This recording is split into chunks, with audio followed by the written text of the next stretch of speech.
नमस्कार दोस्तों, अल्द्रू एकेडमी में आप सभी का बहुत बहुत स्वागत है। मैं हूं आपका अपना एजुकेटर और आज हम आपके VMOU कोटा जून 2026 के MA साइकोलॉजी एग्जाम्स के लिए MAPSY01 यानी मनोवैज्ञानिक शोध विधियां के सबसे महत्वपूर्ण प्रश्नों को बिल्कुल आसान भाषा में कवर करेंगे। ये है सेक्शन A के टॉप 20 प्रश्न जो आपको 2 मार्क्स दिलाएंगे। तो कमर कस लीजिए क्योंकि आज की क्लास आपके लिए गेम चेंजर साबित होने वाली है। चलिए शुरू करते हैं हमारे पहले सवाल से। प्रश्न 1 है, परिकल्पना को परिभाषित कीजिए या परिकल्पना से आप क्या समझते हैं। दोस्तों, यह प्रश्न इतना महत्वपूर्ण है कि देखिए जून 2023, दिसंबर 2022, दिसंबर 2018, जून 2016, जून 2024 और जून 2022 में भी पूछा गया है। इसे तो रट ही लेना है, तो इसका सीधा सा उत्तर है परिकल्पना किसी भी समस्या के निराकरण के लिए सुझाया गया एक तात्कालिक साध्य होती है। इसको आप ऐसे समझिए, एक शुरुआती अनुमान है जो हम किसी शोध को शुरू करने से पहले लगाते हैं। अब आते हैं प्रश्न 2 पर। ज्ञान प्राप्ति की विधियां या नवीन तथ्यों को जानने के प्राथमिक तरीके लिखिए।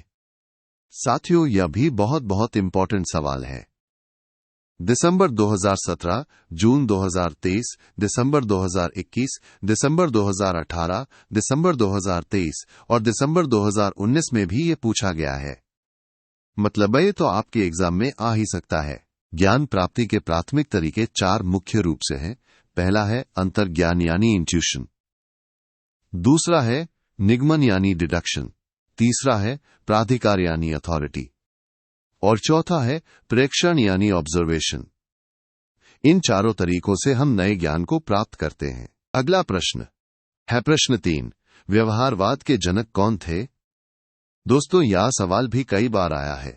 दिसंबर 2016, जून 2023, दिसंबर 2018, दिसंबर 2023 और जून 2022 में। बहुत ही महत्वपूर्ण है। इसका सीधा और सरल जवाब है JB वॉटसन को व्यवहारवाद का जनक माना जाता है। याद रखिएगा, JB वॉटसन। चलिए आगे बढ़ते हैं प्रश्न 4 की ओर। विज्ञान की पहली या कोई एक विशेषता लिखिए। यह प्रश्न भी दिसंबर 2016, दिसंबर 2022, दिसंबर 2023 और जून 2018 में पूछा गया है। ध्यान से देखिएगा, विज्ञान की एक प्रमुख विशेषता है वस्तुनिष्ठता, जिसे हम ऑब्जेक्टिविटी भी कहते हैं। इसका मतलब है किसी भी चीज को बिना किसी पूर्वाग्रह के जैसा है वैसा ही देखना। अब देखते हैं प्रश्न 5, मूलभूत या मौलिक अनुसंधान को परिभाषित कीजिए। यह प्रश्न भी दिसंबर 2016, दिसंबर 2019, जून 2019 और जून 2022 में आया है। इसे भी अच्छे से समझ लीजिए। मूलभूत अनुसंधान का मतलब है ऐसा रिसर्च जो नवीन ज्ञान, नए सिद्धांतों और तथ्यों को प्रतिपादित करने पर केंद्रित होता है। इसका मुख्य उद्देश्य सिर्फ ज्ञान को बढ़ाना होता है। दोस्तों, अगर आप भी अपने एग्जाम में 75% से ज्यादा मार्क्स पक्के करना चाहते हैं तो हमारी पूरी सब्जेक्ट गाइड PDF को अभी डाउनलोड करें। इसमें आपको सारे महत्वपूर्ण प्रश्न और उनके सटीक उत्तर मिलेंगे। डायरेक्ट लिंक नीचे डिस्क्रिप्शन बॉक्स में दिया गया है। देर मत कीजिए, अभी डाउनलोड करें और अपनी तैयारी को सुपरचार्ज करें। चलिए वापस आते हैं अपनी पढ़ाई पर।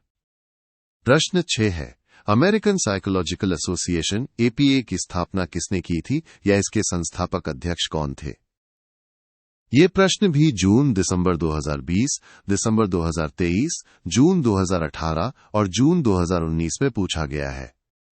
बहुत ही महत्वपूर्ण है। इसका सही उत्तर अमेरिकन साइकोलॉजिकल एसोसिएशन, जिसे हम APA कहते हैं, इसकी स्थापना स्टेनले हॉल ने की थी और वे ही इसके संस्थापक अध्यक्ष भी थे। अगला प्रश्न है प्रश्न 7, रिसर्च शब्द की उत्पत्ति किस फ्रेंच शब्द से हुई है। ये सवाल भी दिसंबर 2023, जून 2018, जून 2016 और जून 2022 में आ चुका है। इसे भी याद रखिएगा। रिसर्च शब्द की उत्पत्ति आधुनिक फ्रेंच के शब्द रिसर्च से हुई है। रिसर्च याद रखना है आपको। अब देखिए प्रश्न 8, किस वर्ष और स्थान पर मनोविज्ञान की प्रथम प्रयोगशाला का निर्माण हुआ था और इसके जनक कौन थे। यह प्रश्न भी दिसंबर 2017, दिसंबर 2022, दिसंबर 2018 और जून 2016 में पूछा गया है। बहुत ही बेसिक और इम्पोर्टेंट सवाल है। मनोविज्ञान की प्रथम प्रयोगशाला 1879 में विलियम वुंट ने जर्मनी के लिप्जिग शहर में स्थापित की थी। विलियम वुंट को मनोविज्ञान का जनक भी माना जाता है। आगे बढ़ते हैं प्रश्न 9 पर। अनुसंधान को परिभाषित कीजिए। ये प्रश्न भी दिसंबर 2016, दिसंबर 2022 और दिसंबर 2018 में आया है। इसे भी अच्छे से समझ लीजिए। अनुसंधान दोस्तों नवीन ज्ञान की खोज या फिर पुराने तथ्यों के सत्यापन की एक व्यवस्थित और वैज्ञानिक प्रक्रिया है। इसका मुख्य उद्देश्य समस्याओं का समाधान करना होता है। अब आता है प्रश्न 10, प्रयोग क्या है? ये प्रश्न भी दिसंबर 2017, जून 2018 और जून 2016 में पूछा गया है। इसे भी ध्यान से देखिएगा। प्रयोग नियंत्रित दशाओं में की गई एक वैज्ञानिक प्रक्रिया है। इसका मुख्य उद्देश्य कारण प्रभाव संबंधों का परीक्षण करना होता है, यानी कौन सी चीज किस चीज को प्रभावित करती है ये जानना। चलिए प्रश्न 11 की ओर। न्यादर्श को परिभाषित कीजिए या न्यादर्श का क्या अर्थ है? ये प्रश्न भी जून दिसंबर 2020, जून 2023 और दिसंबर 2022 में आया है। बहुत ही महत्वपूर्ण है। न्यादर्श, जिसे हम सैंपल भी कहते हैं, जनसंख्या का एक छोटा चयनित समूह होता है। यह समूह पूरी जनसंख्या का प्रतिनिधित्व करता है जिससे हम निष्कर्ष निकाल सकें। अब देखते हैं प्रश्न 12। आश्रित चर को उदाहरण सहित परिभाषित कीजिए।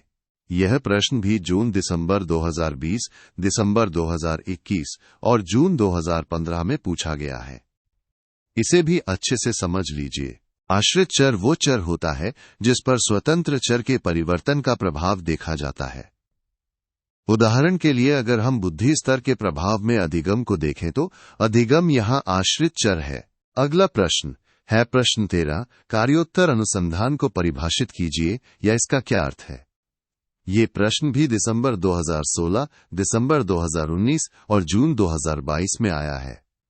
इसे भी ध्यान से देखिएगा। कार्योत्तर अनुसंधान घटित घटनाओं के कारणात्मक कारकों का पता लगाने का प्रयास करता है जो पहले ही घटित हो चुकी हैं, यानी कोई घटना क्यों हुई ये जानने की कोशिश। अब आते हैं प्रश्न 14 पर। वैज्ञानिक विधि की 4 विशेषताएं लिखिए। यह प्रश्न भी दिसंबर 2018, जून 2016 और जून 2022 में पूछा गया है। बहुत ही महत्वपूर्ण है। वैज्ञानिक विधि की 4 मुख्य विशेषताएं हैं: अनुभववाद, निर्धारणवाद, सूक्ष्मता एवं सरलता और परीक्षणशीलता। इन चारों को याद रखिएगा। चलिए प्रश्न 15 की ओर। मैकगुइगन द्वारा दिए गए प्रयोग के प्रकार या वर्गीकरण लिखिए। ये प्रश्न भी दिसंबर 2016, दिसंबर 2022 और जून 2019 में आया है। इसे भी अच्छे से समझ लीजिए। मैकगुइगन के अनुसार प्रयोग के 3 मुख्य प्रकार हैं। पहला खोजक प्रयोग, दूसरा सिद्धि प्रयोग और तीसरा क्रूशल प्रयोग। ये तीनों प्रकार आपको याद रखने हैं। और हां दोस्तों, ALDHRU एकेडमी पर सिर्फ MAPSY 01 ही नहीं बल्कि आपके बाकी सभी सब्जेक्ट्स के लिए भी प्रीमियम गाइड्स उपलब्ध हैं, जैसे MAPSY 08, MAPSY 02, MAPSY 03, MAPSY 04, MAPSY 06, MAPSY 07 और MAPSY 09। इन सभी गाइड्स को डाउनलोड करने के लिए डिस्क्रिप्शन बॉक्स में दिए गए लिंक पर क्लिक करें और अपनी तैयारी को और भी मजबूत बनाएं। अब देखते हैं प्रश्न 16। नियंत्रित समूह क्या है या इससे आप क्या समझते हैं? यह प्रश्न भी दिसंबर 2017 और दिसंबर 2022 में पूछा गया है। इसे भी ध्यान से देखिएगा। नियंत्रित समूह वह समतुल्य समूह होता है जिसे विशेष व्यवहार से मुक्त रखा जाता है, यानी इस पर कोई प्रयोग नहीं किया जाता ताकि हम इसकी तुलना प्रयोगात्मक समूह से कर सकें। चलिए प्रश्न 17 की ओर। एक जटिल परिकल्पना से आप क्या समझते हैं? ये प्रश्न भी जून दिसंबर 2020 और जून 2019 में आया है। इसे भी अच्छे से समझ लीजिए। जटिल परिकल्पना में 2 से अधिक चर होते हैं जो शोध समस्या का प्रस्तावित उत्तर देते हैं, यानी एक से ज्यादा कारकों के संबंध को समझने की कोशिश करती है। अब आता है प्रश्न 18। प्रिंसिपल ऑफ फिजियोलॉजिकल साइकोलॉजी पुस्तक के लेखक कौन थे? ये प्रश्न भी जून 2023 और जून 2022 में पूछा गया है। बहुत ही महत्वपूर्ण है। इस प्रसिद्ध पुस्तक के लेखक थे विलियम वुंट। जी हाँ, वही विलियम वुंट जिन्होंने पहली मनोविज्ञान प्रयोगशाला स्थापित की थी। अगला प्रश्न है प्रश्न 19। वस्तुनिष्ठता क्या है या इसका क्या अर्थ है? यह प्रश्न भी जून 2023 और जून 2022 में आया है। इसे भी ध्यान से देखिएगा। वस्तुनिष्ठता का अर्थ है सभी पूर्वाग्रहों और निहित स्वार्थों से मुक्ति। इसका मतलब है कि तथ्यों को बिल्कुल निष्पक्ष रूप से देखा जाए बिना किसी व्यक्तिगत राय के। और अब हमारे इस क्रैश कोर्स का आखिरी सवाल प्रश्न 20। शून्य परिकल्पना को परिभाषित कीजिए या इसका एक उदाहरण दें। ये प्रश्न भी दिसंबर 2021 और जून 2015 में पूछा गया है। बहुत ही महत्वपूर्ण है। शून्य परिकल्पना ये बताती है कि चरों के बीच कोई प्रभाव या अंतर नहीं है। इसका एक उदाहरण है, व्यक्ति सूझ द्वारा प्रयत्न तथा भूल की अपेक्षा जल्दी नहीं सीखता है। यह एक ऐसा दावा है जिसे शोधकर्ता गलत साबित करने की कोशिश करता है। तो दोस्तों, आज के इस क्रैश कोर्स में इतना ही। मुझे पूरी उम्मीद है कि ये टॉप 20 प्रश्न आपके एग्जाम के लिए बहुत मददगार साबित होंगे। आप सभी को आपकी परीक्षा के लिए मेरी तरफ से ढेर सारी शुभकामनाएं। याद रखिए, मेहनत का फल सफलता है। Best of luck. इस वीडियो को लाइक करना, चैनल को सब्सक्राइब करना और अपने दोस्तों के साथ शेयर करना बिल्कुल मत भूलिएगा। और हाँ, डिस्क्रिप्शन में दिए गए लिंक्स को जरूर चेक करें।